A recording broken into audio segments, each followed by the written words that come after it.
সরকারি আমলাদের অবহেলার কারণে রাজ্য সরকারের উন্নয়নমূলক কাজগুলি প্রচারের আলোতে প্রকাশ পাচ্ছে না। বাম আমল পেরিয়ে রাম আমল আসলেও আমলাতান্ত্রিক তদাকরির সমাপ্ত হলো না। ঘটনার বিবরণে প্রকাশ, গতকাল খোয়াইয়ের নতুন টাউন হলে খোয়াই জেলাভিত্তিক কৃষি দপ্তরের উন্নয়নমূলক কাজের নিরিখে এক অনুষ্ঠানের আয়োজন করা হয়, যে অনুষ্ঠানের মধ্য দিয়ে কৃষকদের উজ্জীবিত করা এবং সরকারের উন্নয়নমূলক কাজের প্রচার প্রসারের আয়োজন করা হয়েছিল।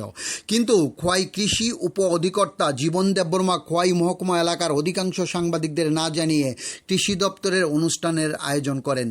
এই বিষয়টি সাংবাদিকদের মধ্যে চাউর হতে আজ খোয়াই মহকুমা এলাকার কর্মরত কয়েকজন সাংবাদিক ওনার কার্যালয়ে গেলে ওনাকে পাওয়া যায়নি। টেলিফোনিক সাক্ষাতের করবার চেষ্টা করেছিলেন কর্মরত সাংবাদিকরা, কিন্তু উপ অধিকর্তা জীবন দেববর্মার টেলিফোনিক সাক্ষাৎকারে অংশগ্রহণ করেনি। এই গোটা ঘটনাটি নিয়ে বিভিন্ন মহলে এবং খোয়াইতে কর্মরত সাংবাদিকদের মধ্যে প্রশ্ন উঠতে শুরু করেছে। কৃষকদের উন্নয়নের স্বার্থে রাজ্য সরকার কাজ করে চলেছে, অথচ কাজের অগ্রগতির প্রচার প্রসার হচ্ছে না একাংশ সরকারি কর্মচারী জীবন দেববর্মার মতো সরকারি কর্মীদের কারণে। এখানেই প্রশ্ন থেকে যায়, তাহলে কি ইচ্ছাকৃতভাবে সরকারি কর্মসূচির প্রচার প্রসার কম করার জন্য এইরকম উদ্যোগ গ্রহণ করেছে জীবন দেববর্মার মতো সরকারি কর্মী?